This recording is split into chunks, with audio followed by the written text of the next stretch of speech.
It's been a phenomenon. I've never seen anything like this. I have people coming up to me with the copies of this bill, highlighted, dog-eared, they've read it, they've looked at it. Over the last month, thousands of people have poured into meeting halls across Wisconsin to debate health care reform. I mean, I thought the Tea Parties might be big when the stimulus spending was so high, and that wasn't that big. But this is big. People on both sides of the issue turned out in droves. I think that a public option, if we could see something to that effect, would certainly bring costs down through the pooling of risk.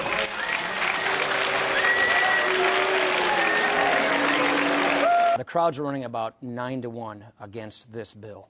Paul Ryan had 17 listening sessions and heard arguments from all sides. Totally different opinion. I want you to have a crack. I want you to have your voice, so go ahead. Okay, thank you, Paul. Even small communities saw huge turnouts. Around 600 people turned out for Ron Kine's listening session in Whitehall, which only has a population of about 1,600. Other representatives chose to hold their town halls over the phone, like Tammy Baldwin and Dave Obey.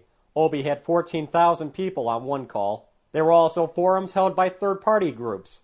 Americans for Prosperity held 3 town hall meetings featuring ABC News reporter John Stossel. The one in Madison drew 1,700 people. I think it's a kick.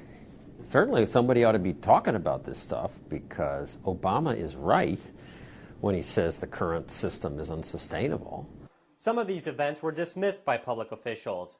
Congressman Obey was invited to speak at a forum in Wausau, but declined. What I'm not going to do is to participate in phony public sessions, such as those being organized by the Americans for Progress, which is simply a front for the energy companies and the insurance companies.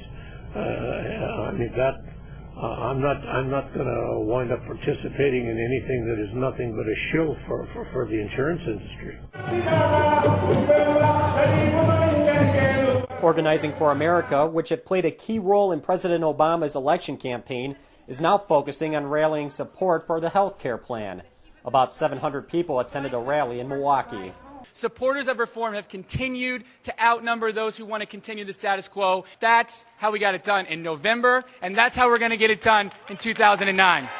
With so much attention focused on the health care debate, whichever way members of Congress eventually choose to vote on the bill, they know they'll have to answer for it back home. And I think the Democrats had the vote to pass this, the votes lined up to pass this in July. The question is, after August, after having listened to constituents, attending town hall meetings, will all the same Democrats, the majority of whom were in favor of this legislation, will they still be in favor of this legislation back in coming September when we have to vote on this bill? And I don't know the answer to that question.